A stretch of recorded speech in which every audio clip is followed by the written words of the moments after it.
cybernetics.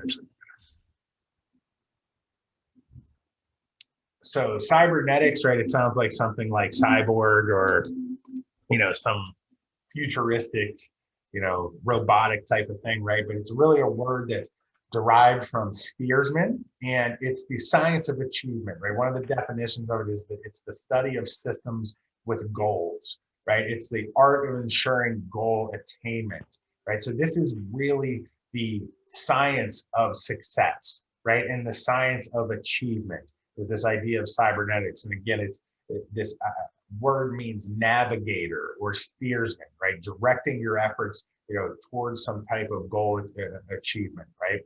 And the type that we're going to typically use in our daily lives, it could be called biocybernetics, which is the governing of these systems of biological organisms, or especially when it comes to humans, they call it psychocybernetics, which it was a book that I would highly recommend, written by Maxwell Maltz, that he was a plastic surgeon who basically did a lot of cleft palates back in the 1940s and 50s, and that's where the mandible, or the maxilla doesn't come in and form correctly, and you end up with a fissure, and they have to go in and basically suture it back together. And you'll see people, still have that scar in the front of their face, on their lip, where everything was split there. And so what happened was he basically had, kind of this story of two types of clients or patients that he was seeing. One he would do these surgeries on and he would fix them, and they would come back to him and be like, "Oh, doc, look at my face. I'm so beautiful. I'm so much better. My life has changed. People are commenting and saying these nice things to me. They say that I look so much better," and they have such a positive outlook, right? And then you have these other people that come back in. They had the same surgery, the same situation. And, he said they would come in and they would be like, "Oh, doc, look at me. I'm so ugly. I don't know, nothing's going to fix me. Look at this scar. It's still so ugly." And they don't see, the positive, things that this other positive person was seeing. And it's a, different psychological perspective or state of mind. And so he ended up going, okay, I need to study this. What is the difference that separates these two people?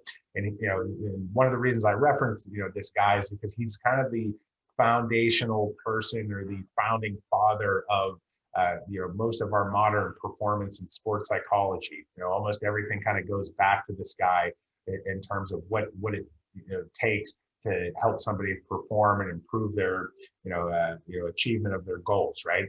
So the whole idea behind this is it's like, well, if we can create this clear picture for ourselves and create a clear picture of what our dreams are for the future, then we can set our goals sequentially and strategically to achieve them, right? We just have to be able to create this picture, and dangle that carrot in front of ourselves so we can go after these goals. And again, this whole system of psychocybernetics, again, it's a book by Maxwell Maltz that you can look into about how to specifically go about this.